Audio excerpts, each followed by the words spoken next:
Welcome to a new episode of Not Just Another Geek Podcast, the series. I am Steve. I'm Christopher. Episode 6? Yes. Because we're one ahead of Disney. the Disney one. So we will be going over Arrested Development Season 1, Episode 6, and James Bond, You Only Live Twice. And in case you're new and watching the video, we have this fancy new green screen, which we'll be putting stuff behind us. And will finally work this time. Yeah, hopefully. Knock on wood. And if you are new, subscribe down below. Do this whole subscribing thing and thumb us up and stuff. So let us get into Arrested Development. Christopher started talking about it last night with me, and I said, don't tell me anything. Because I think we have different views on this one. So why don't you do the recap and give the episode name since you have it all written down. Well, the episode name is Visiting Hours. Or hours, yeah. Like O-U-R-S, not hours. They got it. Well, it sounds the same. They do the jail It's guy. called the synonym. It's a what with your list? Really gonna point out every time, or am I gonna point out every time you make a mistake? Let's go. Chipotle. Yeah. This episode happened. Way to sum it up. Oh, we get someone up. I can. Michael is damn, what is this episode about? We'll get something home.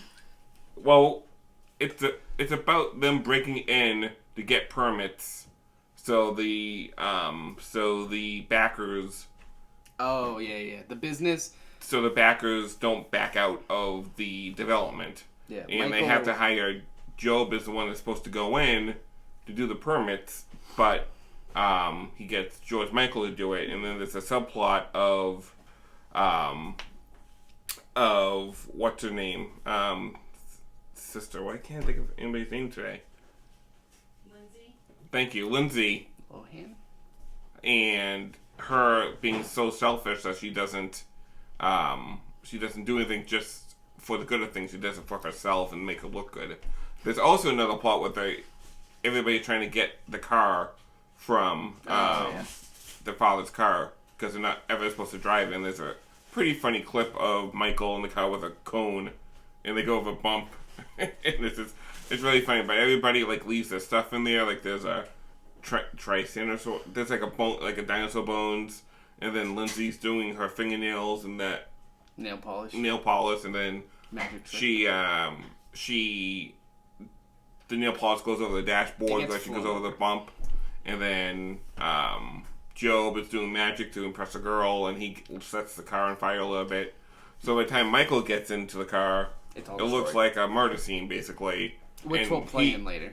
And he wants to prove that he's a nice guy and he just does nice things. So he picks up a maid that he thinks is his mom's maid, Lucille's maid, and it's not. So she thinks she's getting kidnapped by Michael. It is. See? Okay. So my like partner in crime from the Disney shows over there, who's laughing her butt off, I like this episode. I didn't like this episode that much. Hey, I thought it was funny. meh. I don't know. Last week's episode was so good that this one just seemed weaker to me. But go ahead. What did you like Your about this opinion one? can be wrong. I thought it was very funny. I watched this not too long after I had waken up, so I don't know if my mood was just better. Woken up. Waking If we're up. gonna start correcting everything, woke up after you have woken up. Woken up. It was just generally, I thought it was the best episode we've watched so far. Oh my god. Or like the second best. Not the best. I think there's still, I forget which one I think is better, but I know it's not the best. I thought it was funny. So what were some of your funny moments in this? I think one of my favorite jokes of this episode is when Lucille had to get a new maid because something happened to the one she had, but the new maid is the other maid's sister. And when she wasn't doing it right, Lucille started yelling at her, and Michael tried to defend her, and Lucille goes, "They didn't sneak into this country to be your friends." Who let you in? Your new cleaning woman. What happened to Luce? Supposedly, Luce had to take her daughter to the hospital. That's Lupe, her sister. Oh, God, I hope she's okay. She's awful. Can barely wash a dish. Uh-oh. She better not walk through here after she's been in there. Tell me you've got an exit strategy. Mother. Oh, please. They didn't sneak into this country to be your friends. Wow. Friends. And then another joke is Lucille mentions how every time the doorbell rings, Buster hides. That'll come up later. We'll play that scene now. Buster. Where did he go? Buster! Why do you hide every time the doorbell rings? I'm not hiding. Buster was hiding from Lucille. Plays. So yeah, and then there are two kind of big minor characters that are introduced. We have the secretary, played by the girl who voices Archer, the secretary in Archer. She was in the most recent Halloween. She's the mother in Ant-Man, and I can't think of her name. I will look it up. Oh, that's hard. Well, while you're doing that, the banana grabber and the baby banana grabber. Yeah, why don't you talk about that? That's pretty funny. So to get Job to get the permits they want to have Michael ask Job to sneak in, he was trying to make a deal with him, and Job said that he would give Michael the Judy Greer is his actress's name. He would give Michael the animation rights. Yeah, to make an animated show about Job wanted everything. Everything on his banana. The banana stands back. They wanted to make. Job wanted all the rights to make the thing. The only rights that Michael wanted were the animation rights. Well, at one of the scenes later on in the episode, it's an actual they made an animation show. It's just the character's just the banana grabber and the baby banana grabber. Yeah, and that's. And Job was like, "Oh, I should have kept those rights." So the other minor character that we kind of see for just a second is a character that will come up a couple of times. It's the person that George Sr. hires with one arm, but he has prosthetic arm. So every time they want to scare the kids when they're young or use it, they'll use him, and his arm always falls off, and they get scared. So that's a whole other thing coming up. The episode does open up with why they want the car, or why Michael wants to use the car, because he has to ride his bike to work everywhere, and so he's all sweaty and stuff. Gross. Yeah. Well, this is one of my favorite lines when he finds out he can drive the car.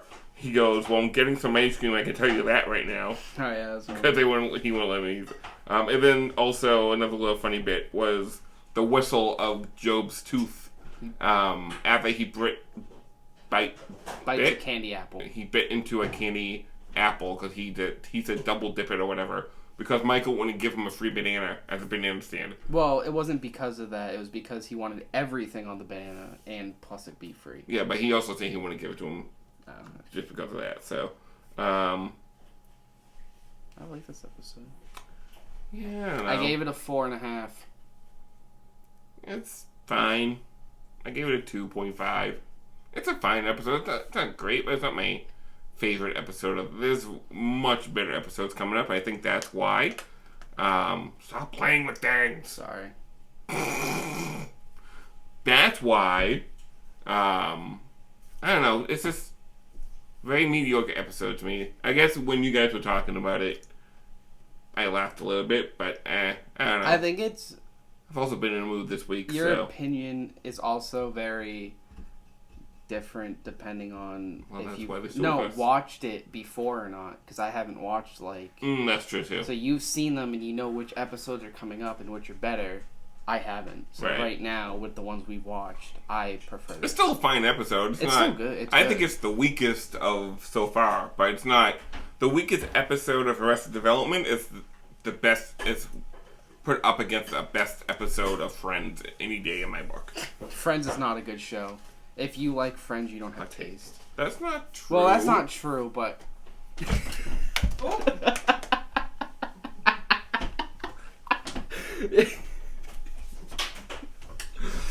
I don't think Friends is good in my opinion. That's abuse and they have it on videotape. I was trying to hit him. All right, let's get into the next movie, You which only is live twice. You Only Live Twice. I would call this movie very sexyful. Because that's what they use in this movie as a phrase at one point. I just want to get this out. Sexyful. One of the... Oh, wait. This is also probably the most racist of yeah. all the James Bond movies. Oh, yeah. By far. Go ahead. The first one of the opening... The first line in the movie is... oh, yeah. Why do Chinese women taste different than any other women? It is... my jaw dropped. I had to rewind it because Kristen was watching it with us and they had to have her listen to it. Because... I got caught off guard. Wow. Wow, 1960s. You win for that. I don't know what to say to that phrasing. Also, back then, it's 1967. It's a very different time now. I understand that. But I think even for back then, that might have been crossing the line a little bit. Especially later on. Do we want to talk about the other one later on, or do we want to get the plot we can talk first? about it all. Oh, let's give it a plot first. So, do you remember the plot? Do you want to wrap it up?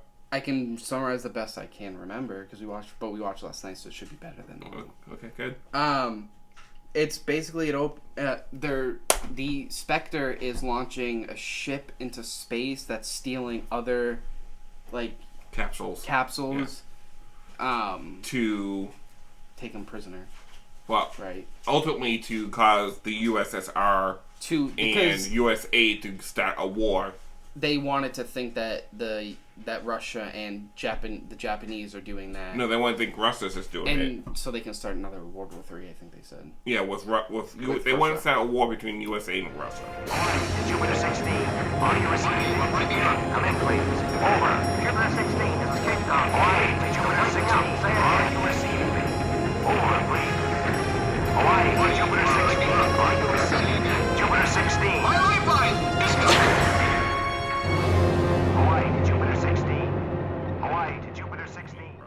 And then Bond dies in the beginning. That's why it's called You Only Live Twice. Right. So, and then for some reason, they advertise it in the newspapers because that's what you do with secret agents. Whenever they die, it's advertised. But they did it to tell Spectre that he's no longer in the equation, so he could go undercover. Yeah. And do the spying things he does. Like later on, he meets with one of the big corporation people that is in Spectre, and he didn't realize that was Bond because he thought Bond died. Yeah, number 11 and number 1.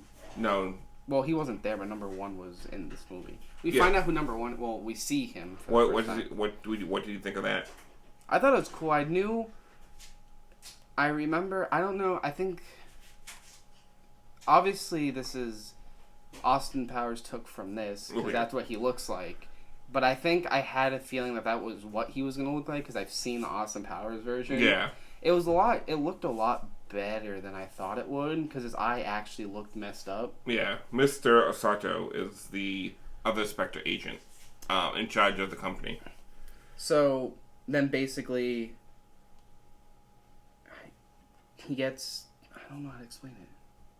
For the rest of the movie, like what it basically is. It's just they find out it's he's Bond. On an island, yeah. They capture Bond. Bond is in training. Bond goes into training for becoming a ninja because that's what you do. He has to look the part too. It is. They give him plastic surgery to look Chinese. They give him eyebrows and do something to it. And this is not me. They do something to his eyes to make to make him look Japanese. So he goes undercover because apparently that works. He gets a wife, a so-called wife who's also an agent, and they train him. And then they also have M's counterpart in Japan is helping Bond. Yeah. So they find out it's the secret layers in a volcano. And they train 100 ninjas to infiltrate the volcano with Bond. And then there's a big fight at the end. Blofeld gets away. But ultimately they find out that, it wasn't USA or Russia. It was Spectre, who caused all the who was kidnapping everybody. I'm gonna say right now, if I didn't know that there was still another Sean Connery Bond, I was thinking at the beginning this would have been a good way to switch Bonds, where if they wanted to like continue and set up a new Bond, he could have died and they would have put in the next Bond, and then they wouldn't know that's the new Bond because Connery's dead. Yeah. But that's what I originally was gonna. 007. 007. Yeah. That's what I originally thought.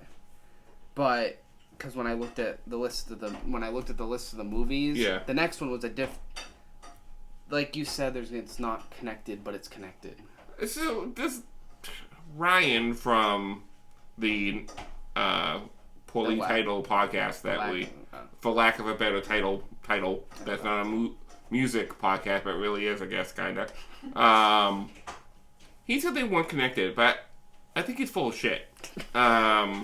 I think a lot of them are connected. I think once we get to Craig... Daniel Craig. Yeah. They know his first name. Daniel Craig. Once we get to Daniel Craig, I think everything kind of gets reset a little bit. I don't think it's a total reset, because when we get there, when we get to Skyfall, there's an interesting thing that story was supposed to do at the end, which would have been amazing. But ultimately, they couldn't do, so they changed it a little bit. Oh, the next 007 got pushed back to 2021. Yeah, I was just gonna say that. So let's talk about the Daniel Craig 007. He looks hot. What do you mean he looks hot? I don't know. He's a good-looking dude. He definitely is. There's no doubt about that. I like him as an actor. I've seen a couple of his Bonds before. Yeah, but you don't remember them. But I liked him as an actor. I remember. Yeah. So Bond gets pushed back till next year, April sometime maybe. So this movie's been pushed back. This was actually before COVID happened, as it was happening in the beginning. This was the first movie to push back its release date. And then on my old show, we thought it was an overreaction just a little bit. There's no new movies coming out until December now. Yeah. Wonder Woman's scheduled for December, and I guess Free Guy just got moved to December, and so did the new what's that lady's name? The writer that you like, Agatha Christie movie, Murder on the Nile, got moved back to December. I don't think there's any new movies ever coming out in the theaters this year. I think everything's gonna get pushed back. Some of these movies will be on Disney Plus, or Black Widow got pushed back too. So, I think, we just heard the news. I think Chris and I are going to do a Geek News sometime this week. So, to talk about Regal closing and their European counterpart, like totally closing all locations until further notice. So that's AMC is sure to follow, I'm sure. And all the little theaters, they're not gonna have really anything to stand on. Because I went for the first time. It was empty. We went to see Tenet in IMAX and AMC. I loved it. But there's no concessions. There's no anything of that nature. I think there was like 4 other groups, and it was 2 people like per their group. And and we're all separated. They're all wearing masks. It was fine. I don't think anybody was in our row. But Tenet was supposed to be the big hit. Well, it's supposed to be the one to get people back into the theaters, and it didn't work here because we're not there yet as a country. We're not, there able to, get to that point where in Europe, some theaters are open and making money, and same thing in China and in Asia and those countries are making money. So Tenet is a hit. It's just here it's not gaining any traction because no one's going to a theater. Well, anyway, back to Bond. Yeah, let's get back to Bond. There's a few things I actually didn't see coming when he's talking to the guy that introduces him to the Japanese version of M. As the guy's talking, he's kind of leaning up against the back of like a door, and he gets stabbed, and he just stops. That was a good thing. That was a good stabbing. Well, I really like this movie a lot. You do? I was going to ask you, because this is where it starts to turn into the not crazy, but more outrageous type stuff. It kept you watching. Bond gets shot out of a submarine. As a I put that in my notes. torpedo. I wrote something about gets shot out of yeah, I just said that. And then the opening. This is one of the first opening that doesn't include a Bond of some kind. Like one of them had like a fake Bond, but there's no Bond involved. He doesn't really show up until a good 5-6 minutes into the movie, which is kind of interesting as well. I liked one of the scenes when he's meeting with the Japanese version of that guy. Mm-hmm. The Japanese guy says men come first and woman comes second. I found that funny. Yes. So this production is really filled with a lot of top tier Asian actors of the time. Like these people were like in like high regard film. Like you mentioned, we had like the first female Bond. Right. She dies in the end. Well, not in the end, but she dies. She gets assassinated. Well, she gets killed while they're escaping. Yeah. Poison while they're sleeping. Correct. I did like her character. She was very. Yeah, I mean everybody was good in this. I mean, we do see Q for like a minute. He brings a helicopter to Bond, and he. Excuse me. His role is expanding. Yeah. A little bit each time. So, I mean, this is probably the most biggest contraption he's brought, like the biggest gadget. Yeah. I would say. Other than the car. Yeah. So, but you do like this. You like this version better than the, like, Dr. No or... If I'm correct, I think I gave it a 4.5. You can look. Well, so do you like the way it's going? Oh, yeah. I really like this one. I think this is second on my list under From Russia with Love. So for me, I can look at yours too. Yeah. So for my list for the Bond, if you're Wolf77BB, if you're on Letterboxd, you can see it beforehand. You didn't put it in. But for me, yeah, I did. Oh. It is number 4 on me, and I believe I gave it 3.5, 3 stars. I kind of like the more... Watching these again, I miss the spy-ness. The real-life spy-ness of it. Not the... Because I grew up with Roger Moore, which is crazy. That's my Bond. Who I think has the most movies. I think he has 7, and then Sean Connery only has 6. I think. I'm not sure. Well, but that's a good thing to look at. He, if I am correct, I did very much like this movie a lot. I think it's my second favorite out of all. Just go to where? Hold on. Just go Hold, please.